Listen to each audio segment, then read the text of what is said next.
केंद्र सरकार के कृषि कानून के विरोध में दिल्ली में किसानों के आंदोलन को समर्थन देने के लिए नासिक से अखिल भारतीय किसान सभा ने दिल्ली की ओर मार्च निकाला है। नासिक से निकले इस किसान मार्च में करीब 400 वाहनों का समावेश है।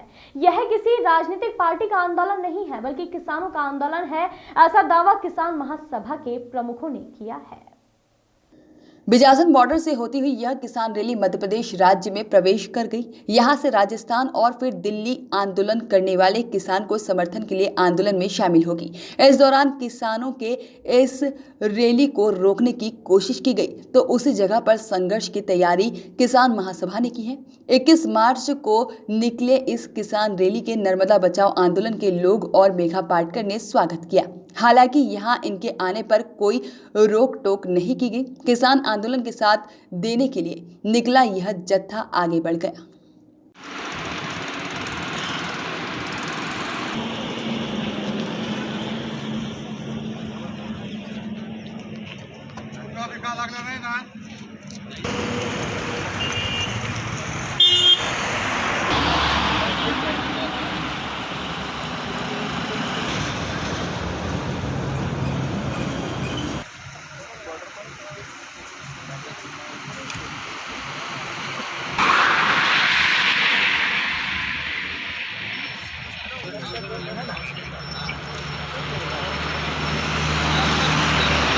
आज महाराष्ट्र के किसान आए और करीब बड़े गाड़ियों के साथ यहाँ पे आए और सबसे मिलजुल के गए हैं। क्या मैसेज था और क्या मुद्दे थे उनके? ये जो किसान आए हैं उसमें आदिवासी भी हैं और सभी समुदायों के किसान हैं, मजदूर भी हैं और ये अखिल भारतीय किसान सभा के बैनर तले निकले हैं। अखिल भारतीय किसान सभा जैसे जन आंदोलनों का हमारा राष्ट्रीय समन्वय, नर्मदा बचाओ आंदोलन, ऐसे 250 संगठनों का जो समन्वय बना है उसका हिस्सा भी है और अब 500 संगठनों के सभी समन्वयों का समन्वय बनवाकर संयुक्त किसान मोर्चा के तहत आंदोलन जारी है। आंदोलन पंजाब और हरियाणा की पूरी ताकत जिन्होंने निकाली है, जो गुरु गोविंद सिंह के चेले हैं, जिन्होंने आज़ादी आंदोलन में 2100 की शहादत दी है, उनके नेतृत्व में ही चल रहा है, ऐसा मानने को हम तैयार हैं। लेकिन सच तो ये है कि पूरे भारत में तमिलनाडु, केरला, आंध्र प्रदेश, तेलंगाना, कर्नाटका, बिहार, राजस्थान, उड़ीसा, हर राज्य में, महाराष्ट्र, गुजरात और मध्य प्रदेश सहित आज किसान आंदोलन पर उतरे हुए हैं। ये उतरेंगे नहीं तो इस देश की खेती नहीं बचेगी, खेतीहर नहीं बचेगा और राशनिंग व्यवस्था खत्म होगी।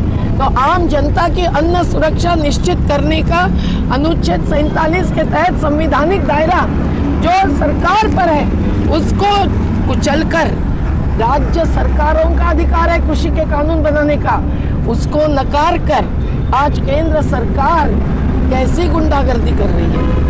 इनके चंदा देने वाले इनके पार्टनर्स हैं अडानी, अंबानी जैसे क्रिमिनल कैपिटलिस्ट, क्रोनी कैपिटलिस्ट केवल नहीं कहना चाहिए उनको, जिनको नीरव मोदी, विजय मल्ल्या जैसे को इन्होंने 68,000 करोड़ रुपए की कर्ज मुक्ति लॉकडाउन होते हुए दी।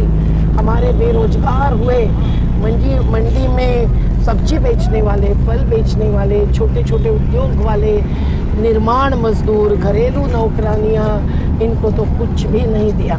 तो आज ये जो 3 नए कानून थोपे हैं ये तो और बर्बादी लाएंगे। खेती का समर्थन मूल्य नहीं दिला पाएंगी सरकार, क्योंकि निजी हाथों में मंडियाँ चली जाएगी। मेधा जी, यहाँ पर बिजली पहले से ही बहुत महंगी है, करीब 7 रुपये यूनिट है और जो नया विधेयक आ रहा है उसके लिहाज से बिजली जो है वो प्राइवेट हाथों में चली जाएगी। तो इससे क्या लगता है कि किसानों को और आम जन को क्या नुकसान होगा? मध्य प्रदेश में दूसरा ऐसा राज्य सबसे ज़्यादा महंगी बिजली है, तो क्या असर पड़ेगा मध्य प्रदेश में? देखिए, आज देश की सरकारें कॉरपोरेट्स के बल पर चुनाव लड़ने का सोचती हैं।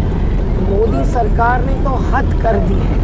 हमने वैश्वीकरण, उदारीकरण, निजीकरण की नीति से बहुत सीख लिया है कि निजीकरण से सार्वजनिक तिजोरी तो खाली होती ही है, पर लोगों के ऊपर कैसा हमला होता है। बिजली का जहाँ तक सवाल है, मध्य प्रदेश की बिजली की ज़रूरत है करीबन 8,000 मेगावाट की और उत्पादन क्षमता आज पैदा हो चुकी है 17 से 18,000 मेगावाट की। अब जो सार्वजनिक बिजली के परियोजनाएं हैं उनको 1 रुपया लीज पर निजी हाथों में सौंपने की शिवराज सिंह जी की घोषणा न केवल किसानों के लेकिन देश के खिलाफ है। ये कैसे कर सकते हैं? राजा बेटे के द्वारा अपनी संपत्ति उधेड़ देता है, उस प्रकार से चल रहा है और हम इसका विरोध करते हैं क्योंकि बिजली बिल जो 2003 में कानून आया उस पर भी हमने सवाल उठाए थे, पर अभी जो 2020 में संशोधन बिल लाए हैं जिसको अभी तक कानून का रूप नहीं दिया गया है, उस बिल के तहत ये निजीकरण को बढ़ावा देते ही है, लेकिन किसान और व्यापारियों के बीच में जो सब्सिडी थी, जो दूरी सरकार पूरी करती थी, उसको खत्म करके अब बिजली का दाम किसानों के लिए बढ़ेगा तो बीज खाद दवाइयों से जो हैरान है किसान, उसकी लागत बढ़ने के कारण, जबकि न्यूनतम समर्थन मूल्य नहीं मिल रहा है, लागत का 1.5 गुना लाभ नहीं मिल रहा है, तो अब बिजली की कीमत जब 10 रुपया यूनिट तक जा सकती है तो किसान की खेती घाटे का सौदा ही नहीं मर मिट जाएगा। दीदी, आज आपका आखिरी सवाल है कि किस तरह से ये तो महाराष्ट्र से किसान है, क्या कारवा रहा, कैसा आगे का कैसा रुख है क्या? देखिए, अखिल भारतीय किसान सभा की ताकत आज इस देश में सबसे बड़ी ताकत है। महाराष्ट्र के साथी हम हैं, हम देख रहे हैं कि 40,000 का मोर्चा जब इन्होंने निकाला था पालघर से लेकर मुंबई तक, तब एक प्रकार से उनका रंग छाया हुआ था और वो जिन विधायक के नेतृत्व में निकला था वो जीवा पांडु गावित जी आज यहाँ मौजूद थे और कॉमरेड अशोक ढवड़े और कॉमरेड अजित नवले जी, ये भी सतत किसान मजदूरों के आदिवासियों के लिए संघर्षरत है, दूध का दाम बढ़ाने के लिए, खेती माल के उपज का दाम बढ़ाने के लिए। तो इन्होंने अब ये 3 से 4 हज़ार तक के लोगों को लेकर दिल्ली में जाना तय किया, क्योंकि हमारे संयुक्त किसान मोर्चा की समिति में हमारे साथ वो भी शामिल है और जो निर्णय हुआ है कि संकल्प एक ही है, 3 कानून रद्द करवा।